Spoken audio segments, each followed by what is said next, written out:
A todos, de vuelta. Llevamos un largo día y un largo fin de semana. Como todos saben, hoy es el día en que hemos estado reflexionando sobre la vulnerabilidad y tenemos ahora el panel principal del día.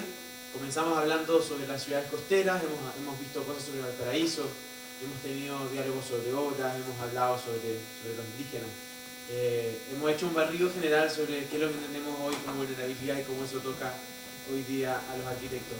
Este panel tiene de alguna manera, o lo que vamos a ver hoy día esta tarde, quiere de alguna manera crecer en escala y vamos a tratar dos grandes temas. El primero es la vulnerabilidad a la escala planetaria y el segundo es un poco bajar a la escala de infraestructura verde.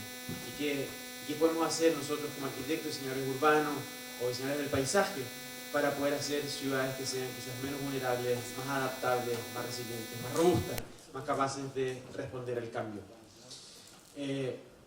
Los vamos a dejar antes que nada con el presidente del Colegio de Arquitectos, Alberto Texido, que nos va a compartir brevemente algunas ideas sobre qué es lo que es la vulnerabilidad en este contexto local y un poco enmarcar la discusión que viene. Bueno, los invito a recibir a Alberto con un gran aplauso. Muchas gracias. Bien, buenas tardes a todos y gracias por asistir. El color del día es el verde que ustedes ven ahí, que es el color que se eligió para la temática que se trata, la vulnerabilidad. Lo de abajo son las diversas instancias que en el tiempo nos han permitido a nosotros desde la academia, digo la experiencia personal, dedicar tiempo y energía y la búsqueda de conocimiento respecto a lo que ocurre con los territorios costeros. Ustedes sabrán, algo les voy a contar de eso, de la experiencia, de lo que ha significado este debate en la vida real, pero también del trabajo académico que hay detrás de esto. Se me indicó dar las palabras oficiales. Vamos a abrir un poco ese espacio para plantear una discusión. La vulnerabilidad, ¿cierto? Una palabra que aparece en la discusión urbana, ¿cierto? Los temas pendientes, las brechas, y que tiene su origen en el latín en algunos términos que es interesante plantear. Si lo leemos en orden inverso, sería la cualidad de lo que puede herir. Y de algún modo eso es interesante tenerlo claro para que el término sea bien utilizado.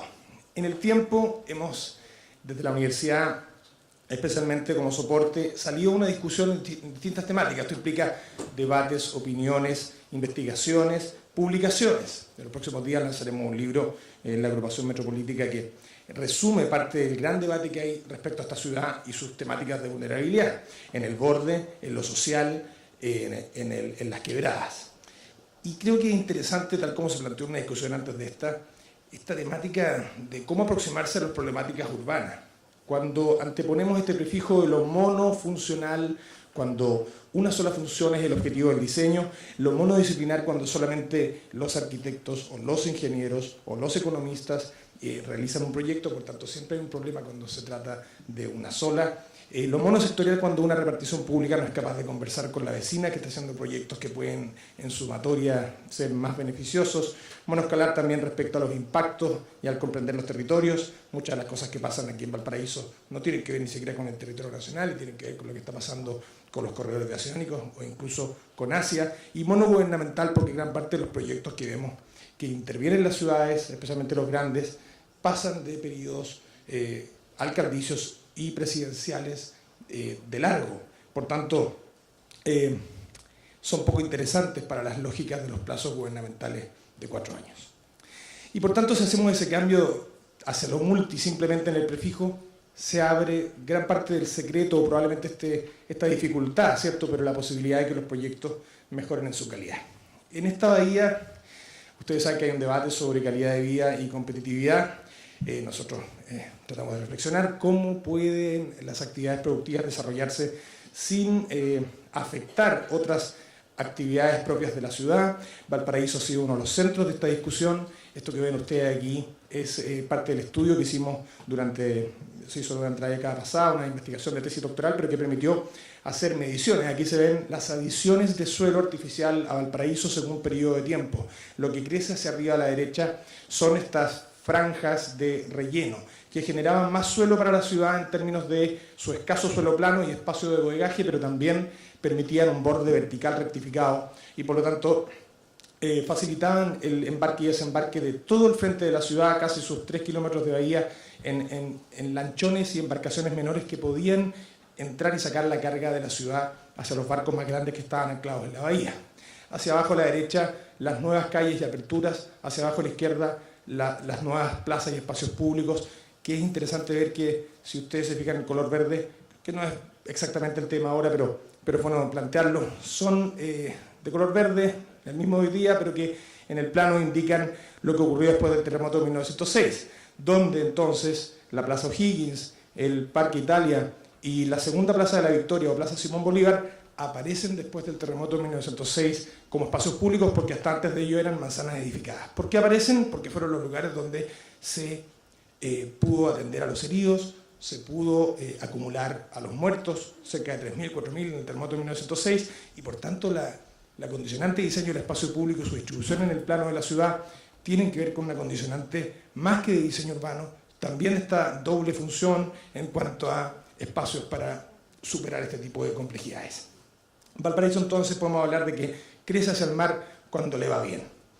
Y aquí ven ustedes esta foto de 1888, que muestra aproximadamente la línea de costa original de Valparaíso de 1853, que es una investigación que hicimos posteriormente en la facultad y que demostró que en 76 años, entre 1854 y 1931, Valparaíso le gana al mar 76 hectáreas, 1 hectárea por año.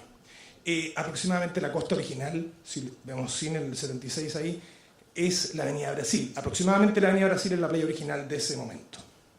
Entonces, claramente las discusiones de hoy día por una plataforma portuaria de cierto tamaño, bastante menor y con nuevas tecnologías, parece absolutamente asumible y corregible y modificable.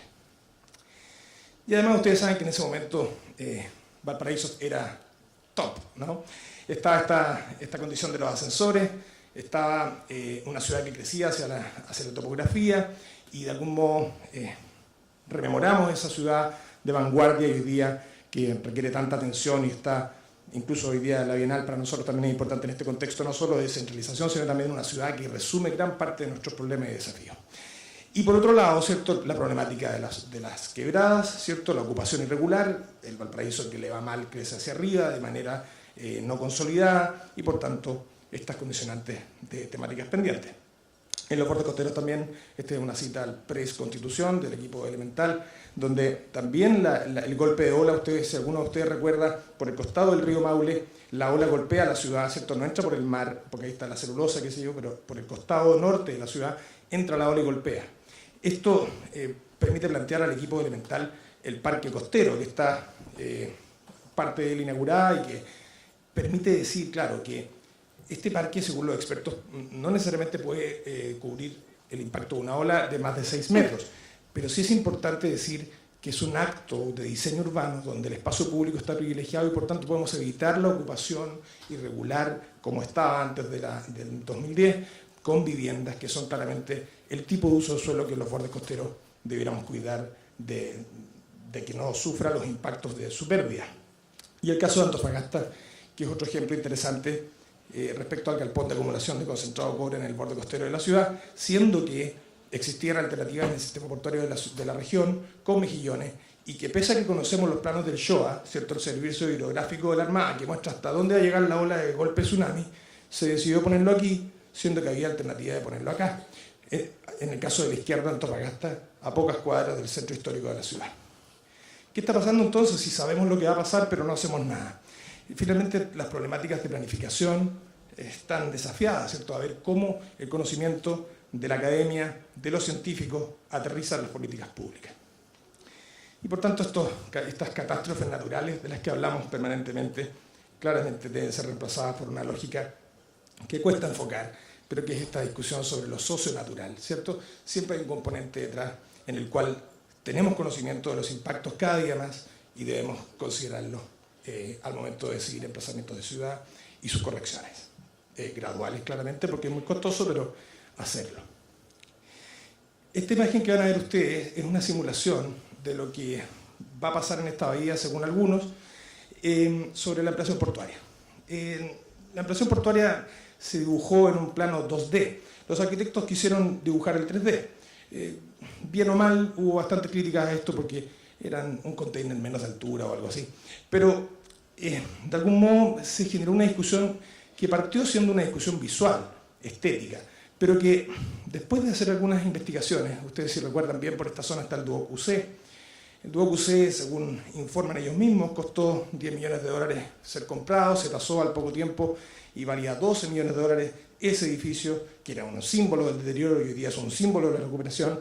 Y cuando se simuló qué le iba a pasar si es que frente a él cambiaba este paisaje costero con buena vista y aire fresco por una plataforma de containers de 6 pisos de altura o 5, ruido, polución y otro tipo de problemáticas, la bajada de precio de la propiedad era aproximadamente del 40%. ¿Qué ocurre entonces con toda una bahía frente a una plataforma que va a tener aproximadamente 800 metros lineales? Si la inversión del puerto es X, ¿cuánto es el menos X de la depreciación del suelo? ¿Alguien lo calculó? Bueno, no vamos a entrar ahora al detalle de estos asuntos, pero la ampliación portuaria de Valparaíso la hemos estudiado, sus condicionantes técnicas, sus condicionantes de impacto, su costo y todas estas problemáticas que hemos declarado públicamente desde hace ya más de 5 años y que nos permiten decir que, bueno, si Valparaíso estaba aquí en estas condiciones, en ese momento lo hicimos así, se intentaba hacer una plataforma en esa ubicación, se licitó y se adjudicó esa que ven aquí, y quisimos decir en ese tiempo, vamos a debatir con propuestas, planteamos esta alternativa, frente lineal continuo, fue una discusión larga y difícil, pero finalmente no fue muy fructífera, pese a las ventajas que significaba concentrar el puerto en un sector y ampliarlo hacia el sur. Cuando la experiencia internacional que habíamos estudiado también nos decía que, en el caso barcelonés, la ampliación del puerto y su rediseño permitió, entre el diseño anterior y el nuevo, aumentar 40 veces más la capacidad de generar empleo y, por tanto, de diversificar economía. ¿Es entonces solamente un problema de la vista o de los arquitectos hipersensibles? ¿O en realidad estamos en una problemática de que, además, en un entorno como Valparaíso, ni siquiera plantear 40 veces, plantear 2, 3 veces, si un diseño es capaz de recibir 2, 3, 4 actividades más que la original de puerto, ¿le conviene a una ciudad como esta? Creemos que sí. El año ese y la seguidilla de contrapropuestas que empezaron a aparecer, hubo mucha creatividad en esto, aparecieron más propuestas después de esta discusión, porque se planteaba desde el oficialismo, como se puede llamar, ¿no? Desde la autoridad, que esto era inmodificable, que se había licitado sin impacto ambiental, que el impacto ambiental, el estudio permitía ahí meter las correcciones. Bueno, eso no ha sido así, pero no importa. Finalmente, también esto, en la Bienal pasada, potenció esta imagen. Esto que ven ustedes aquí no es un invento, este es el plan maestro del puerto, y nosotros planteamos hacerlo de otra manera, ¿no? Es una utopía también, pero se está diciendo crezcamos hacia San Mateo, que claramente tiene menos impacto respecto a la zona patrimonial que está en el centro, y intentamos hacer este empuje de una discusión. Las 4 escuelas que ustedes ven ahí están hoy día también en un video en el segundo piso, replanteando esta declaración pública sobre lo que creemos que debe pasar. Y todas esas alternativas, incluyendo la del puerto, repiten la misma discusión, que ojalá el borde sea abierto para el uso urbano, con puerto, pero con un diseño que deba ser claramente ajustado. Porque la queja parece valer la pena. Si no es Valparaíso, ciudad patrimonial, joya del Pacífico, zona UNESCO, ¿qué le queda al resto del país en términos de cuidar los procedimientos de diseño? Y por tanto, nos quejamos de esa manera. Y así como les decía, obviamente este no es un problema estético, pasa a ser de otra manera, y si recordamos lo que dice Aravena, no tenemos escasez de dinero, tenemos escasez de capacidad de coordinación. Y hoy día, ¿qué ocurre? Hay otras reglas, ¿no? La co-creación, la participación, los proyectos se van a judicializar. Este proyecto lleva parado un buen tiempo y muchos otros proyectos también de arquitectos que están por aquí en los cerros están siendo trabados judicialmente. A nadie le conviene, por lo tanto estamos hablando aquí de un cambio de procedimiento. Y en esta bahía pasó esto. Y esto es probablemente la señal más clara de que lo que se venía haciendo de la manera que se hacía parece que no tuvo mucho respaldo popular. Y se buscó un cambio de autoridad. Y viene la problemática de los nuevos alcaldes en términos de los gobiernos locales, pero también la problemática de intendencias. Les voy a contar también en este contexto el desafío de que la universidad salga al mundo real, ¿no? Toda esta problemática de universidad-realidad. ¿Cómo hacemos desaparecer ese muro que distancia lo que se hace en las escuelas? Y les voy a contar la experiencia de lo que hemos hecho en San Antonio, en Antofagasta, y las últimas cosas que nos han ocurrido más al norte en Mejillones. Antofagasta, similares análisis, cartografía histórica. Antofagasta tiene una temática bien interesante respecto a su trama urbana. Su trama urbana está originada en el muelle original, Melbourne Clark, que hoy día está restaurado, y por tanto la cuadrícula de Antofagasta está a 45 grados del sol, cosa rara, porque habitualmente las cuadrículas están en orientación norte-sur, y por tanto en los 45 grados se logran 4 fachadas de manzana iluminadas, 2 por la mañana, 2 por la tarde, cosa extraña en las cuadrículas que encontramos en el país. Y también analizamos el suelo artificial Garao al Mar. Si se fijan ustedes, toda la plataforma portuaria por la cual hoy día uno circula fácilmente por vehículos en Antofagasta son parte de esas grandes obras del puerto de 1930-40. Y además con la universidad nos acercamos a trabajar en los transeptos, trabajamos con algunos sectores de esta ciudad para intervenirla. Antofagasta, ustedes saben, es el doble del PIB nacional promedio, y por tanto, si lo comparamos con Medellín, que tiene la mitad del PIB chileno, estamos con una condición en que Antofagasta tiene casi 4 veces el PIB de Medellín. Sin embargo, no hemos logrado hacer una obra pública como la que en Medellín se ha logrado. ¿Por qué ocurre en un lugar o en otro, ¿no? Y hay una discusión clara sobre áreas metropolitanas, coordinación de servicios y además la propiedad pública de los servicios urbanos, que es una temática que aquí en Chile no hemos abordado, pero que es interesante. Y el galpón de cobre, una alumna lo toma, analiza la escasez de producción local de hortalizas y lo transforma en un invernadero de producción de tomates y lechugas para producción local. Sí, podrá sonar una locura, pero no sé si es más locura tener un galpón al frente de un jardín infantil, donde los niños están demostrando tener plomo y arsénico en la sangre. San Antonio, otra de las investigaciones que tenemos, plano de 1897 sobre Google Earth, mostrando en un calce aproximado, pero si vemos, no sé si lo logran ver bien ahí, la línea original de costa de San Antonio. Acá hay cerca de 260 hectáreas ganadas al mar, casi de manera natural, a diferencia de Valparaíso, que hay una acción artificial clara de relleno. Aquí es la sedimentación del Maipo la que va generando toda esta superficie nueva. Y San Antonio enfrenta una discusión que ustedes saben que es gravitante. Fíjense arriba, este es el puerto actual, aproximadamente. ¿Qué se plantea para la discusión de lo que se conoce como el puerto gran escala? 2 plataformas de 2 kilómetros de largo por 400 metros. Probablemente el puerto más grande de nuestra historia y además la superficie de suelo ganada al mar más grande que hemos realizado. ¿Y cuál es la compensación para la ciudad que está al lado? ¿Qué le pasa a estas 2 plataformas, ¿cierto?, respecto a la ciudad? Bueno, claramente hay deudas, porque el planteamiento no aclara muy bien esto. ¿Qué hemos hecho en la universidad? Hemos analizado, a la izquierda ustedes ven ahí un plano que superpone todos los riesgos que encontramos: sísmicos según suelo, inundabilidad tsunami, quebradas inundables, acumulación de masa forestal para incendios, menos mal que no hay volcanes, si no haría otra cosa más. Pero bueno, y a la derecha, ruido, el puerto estaba en construcción cuando hicimos este análisis, por tanto se escuchaban los martilleos, bueno, todas estas problemáticas de impacto visual. Ustedes saben que la relación ciudad-puerto de San Antonio, más allá de lo que ocurría en la pose histórica, que fue mal intervenida con el MOL, que es otra discusión, la relación ciudad-puerto de esta ciudad son 2 kilómetros de panderetas.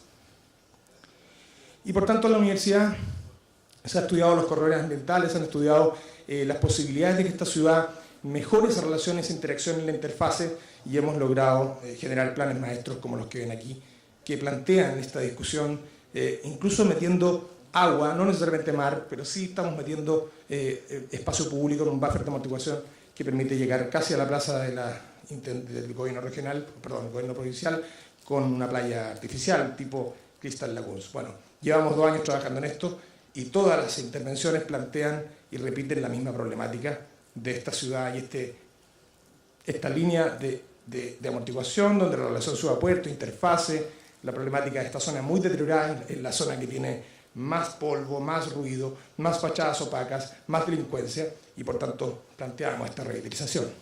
Corredor ambiental y dejando la actuación del puerto para que opere sin problema. Algo así.